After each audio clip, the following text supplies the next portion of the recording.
இரட்சகர் இயேசு கிறிஸ்துவின் நாமத்தில் உங்கள் அனைவருக்கும் என்னுடைய அன்பின் வாழ்த்துக்கள். திருமறை தியான நேரத்திற்கு உங்களை நான் அன்புடன் அழைக்கிறேன். கிறிஸ்தவர்களாகிய நமக்கு இந்த மாதம் ஒரு விசேஷித்த மாதம். கிறிஸ்துவின் முதல் வருகையை நாம் நினைவு கூர்ந்து நம்முடைய சந்தோஷத்தை ஏகமாய் உலகம் முழுவதும் அனுபவிக்கிற காலங்கள் தான் இந்த கிறிஸ்மஸ் காலங்கள். ஆனால் இந்த கிறிஸ்மஸ் காலங்களை வெறும் ஒரு பண்டிகையாகவோ ஆசரிப்பாகவோ கொண்டாட்டங்களாகவோ மாத்திரம் நாம் மாற்றி விடுவோமானால் அதற்குள் மறைந்திருக்கிற இறை மகத்துவத்தை நாம் உலகத்திற்கும் மறைத்து விடுகிறோம், நாமும் புரிந்து கொள்ளாமல் போகிறோம். இது ஆபத்தானதல்லவா? எந்த விஷயத்தையும் திருமறையின் அடிப்படையிலேயே நாம் புரிந்து கொள்வதும் நம்முடைய மகிழ்ச்சிகளையும் கொண்டாட்டங்களையும் வைத்து கொள்வதுமே நலமானது. கிறிஸ்மஸ் என்றாலே நமக்கு ஞாபகம் வருவதெல்லாம் சில ஆசரிப்புகளும் சில அலங்கரிப்புகளும் யோசேப்பு மரியாள் என்கிற ஆண்டவருடைய பெற்றோர்கள் என்று நாம் வைத்திருக்கிற நபர்களும் தான் நமக்கு முன்பாக தோன்றுகிறார்கள். மரியாள் கிறிஸ்துவினுடைய தாயாகவும் யோசேப்பு கிறிஸ்துவினுடைய பாதுகாவலராகவும் அல்லது வளர்ப்பு தகப்பனாகவும் திருமறையிலே பார்க்கப்படுவதை நீங்கள் கவனிக்கலாம். ஆனால் அதையும் தாண்டி நீங்கள் என்ன சிந்தனைகளை திருமறையிலிருந்து நாம் கிறிஸ்துவின் பிறப்பை குறித்து பெற்றுக்கொள்ள வேண்டும்? கிறிஸ்துவின் பிறப்பை நாம் ஏதோ தாளாட்டுவதிலேயும் இன்னும் இத்தனை ஆண்டுகளுக்கு பின்பும் அவரை தூங்க வைப்பதிலேயுமே நம்முடைய கவனத்தை நாம் செலுத்தாமல் அவருடைய கல்வாரி சிலுவையிலே அவர் முடித்த மீட்பின் திட்டத்தை அவருடைய பிறப்பின் வழியாக நாம் நினைவு கூர்வோமானால் அதுதான் சாலச் சிறந்தது. அதுதான் கடவுளின் திட்டம். இயேசு ஏன் மனிதனாய் இந்த உலகத்திலே அவதரிக்க வேண்டும்? அவர் சிலுவையிலே மரணம் அடைவதற்கும் இரத்தம் சிந்துவதற்கும் 3ஆம் நாள் உயிர்த்தெழுவதற்குமே என்கிற ஒரு ஆழ்ந்த சிந்தனையை நீங்கள் பெறுவீர்களானால் உங்களுடைய மகிழ்ச்சிகள் கொண்டாட்டங்கள் எல்லாம் திருமறை சார்ந்ததாக இருக்கும். எனவே கிறிஸ்துவின் பிறப்பு இந்த உலகத்தில் ஏறத்தாழ 2000 ஆண்டுகளுக்கு முன்பதாக அது நிறைவேறின போது அது ஏதோ ஒரு அவசரமாகவோ திடீரென்றோ நடந்த ஒரு சம்பவம் அல்ல. அதை நாம் திருமறையின் அடிப்படையிலே பார்ப்போமானால் அதில் மறைந்திருக்கிற மகத்துவத்தை, கடவுளின் மகத்துவங்களை நீங்கள் புரிந்து கொள்ளலாம். அதைத்தான் நாம் இந்த நாட்களிலே ஓரிரு சிந்தனைகளை நான் வரக்கூடிய நாட்களிலே உங்களோடு கூட பகிர்ந்து கொள்ள தீர்மானித்தேன்.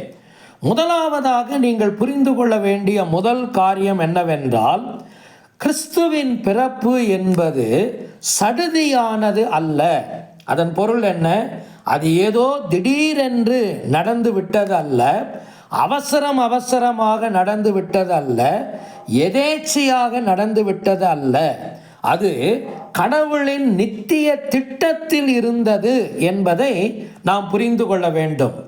இந்த ஆழ்ந்த சிந்தனையை நீங்கள் மனதிற்குள் வைக்காவிட்டால் திருமறைக்கு வெளியேதான் நீங்கள் இருப்பீர்கள்.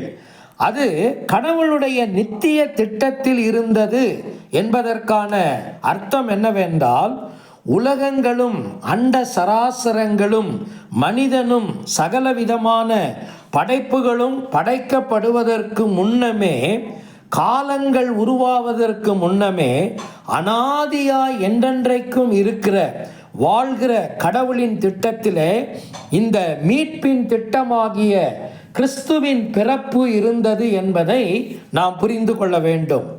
அதை நீங்கள் புரிந்து கொள்வீர்களானால் உங்களுடைய ஆசரிப்புகள் ஆன்மீகம் சார்ந்ததாகவும் கடவுளை மையப்படுத்துவதாகவும் அது இருக்க முடியும். ஓரிரு வசனங்களை இந்த சிறு தியானத்திலே உங்களுக்கு நான் ஞாபகப்படுத்த விரும்புகிறேன். திருமறை அதை குறித்து சொல்லுகிற வார்த்தை என்ன? நீங்கள் வேதத்தை வாசிப்பீர்களானால் 1 பேதுரு 1 அதிகாரம் 20வது வசனத்திலே நீங்கள் இப்படி வாசிக்கலாம்: உலக தோற்றத்திற்கு முன் அவர் குறிக்கப்பட்டவர் என்று நீங்கள் அவரை குறித்து வாசிக்கலாம். 1 பேதுரு 1 அதிகாரம் 20வது வசனம், அவர் உலக தோற்றத்திற்கு முன்னே குறிக்கப்பட்டவராயிருந்து என்கிற வார்த்தையை நீங்கள் அங்கே வாசிக்கலாம். எபேசியர் 1 அதிகாரம் 4வது வசனத்திலே நீங்கள் படிக்கலாம், உலக தோற்றத்திற்கு முன்னே கிறிஸ்துவுக்குள் அவர் நம்மை தெரிந்து கொண்டார் என்கிற வார்த்தையை நீங்கள் அங்கே வாசிக்கலாம். எனவே இந்த நாட்களை நீங்கள் நினைவு கூறும்போது கிறிஸ்துவின் பிறப்பு, அந்த கிறிஸ்துவின் பிறப்போடு இணைந்த மிக அற்புதமான ஒரு முக்கியமான ஒரு நிகழ்வு அவருடைய மரணமும் உயிர்த்தெழுதலும், அதனால் எனக்கு கிடைத்திருப்பது, மனு மக்களுக்கு கிடைத்திருப்பது ஆத்தும மீட்பு. இதை ஆண்டவர் எப்பொழுது திட்டமிட்டார்? அவருடைய நித்திய திட்டத்திலே இது இருந்தது என்பதை நீங்கள் புரிந்து கொள்ள வேண்டும். இன்னும் சில வசனங்களை நீங்கள் பார்க்க வேண்டும். உலக தோற்ற முதல் ஜீவ புஸ்தகத்தில் பெயர் எழுதப்பட்டிராதவர்கள் என்கிற வார்த்தையை வெளிப்படுத்தின விசேஷம் 17 அதிகாரம் 8வது வசனத்திலே நீங்கள் வாசிக்கலாம். உலக தோற்றம் முதல் அடிக்கப்பட்ட ஆட்டுக்குட்டியினுடைய ஜீவ புஸ்தகத்தில் பெயர் எழுதப்படாதவர்கள் என்று வெளிப்படுத்தின விசேஷம் 13:8 நீங்கள் வாசிக்கலாம். இன்னும் 2 தீமோத்தேயு 1:9 ஆதி காலம் முதல் கிறிஸ்துவுக்குள் என்கிற வார்த்தையை நீங்கள் படிக்கலாம். 3:11 எபேசியரிலே ஆதி காலம் முதல் மறைந்திருந்த என்கிற வார்த்தையை நீங்கள் படிக்கலாம். இதெல்லாம் கடவுள் இந்த திட்டத்தை தம்முடைய அனாதி திட்டத்திலே, தீர்மானத்திலே அவர் வைத்திருந்தார். இது திடீரென்று நடந்த நிகழ்வு அல்ல என்கிற சிந்தனையை நமக்கு கொடுக்கிறதல்லவா? இறை மக்களே, இந்த நாட்களிலே உண்மையிலேயே உங்களுடைய ஆசரிப்புகள் இதன் அடிப்படையிலே இருக்க வேண்டும். கிறிஸ்துவின் பிறப்பை ஏதோ ஒரு மத அடையாளமாக நீங்கள் பார்க்காமல், திருமறையிலே மனித மீட்புக்கு கொடுக்கப்பட்ட ஒரு மாபெரும் ஈவாக அதை நீங்கள் பார்ப்பீர்களானால் உங்களுடைய வாழ்க்கையிலே நீங்கள் ருசிக்க முன் வருவீர்கள். மற்றவர்களுடைய வாழ்க்கையிலே கொண்டு போவதற்கும் நீங்கள் முன் வருவீர்கள்.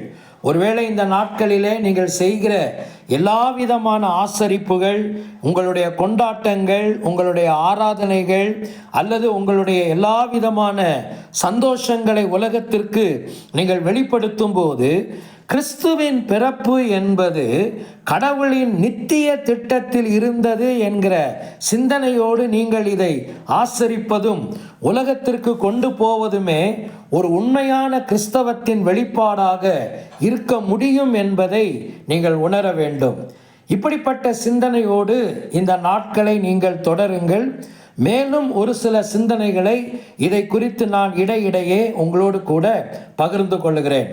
உங்கள் அனைவருக்கும் இந்த காலங்களின் சந்தோஷமும் மகிழ்ச்சியும் கொண்டாட்டங்களும் உங்களுக்கு சொந்தமாக வேண்டும் என்று இறைவனை நான் பிரார்த்திக்கிறேன். ஆமென்.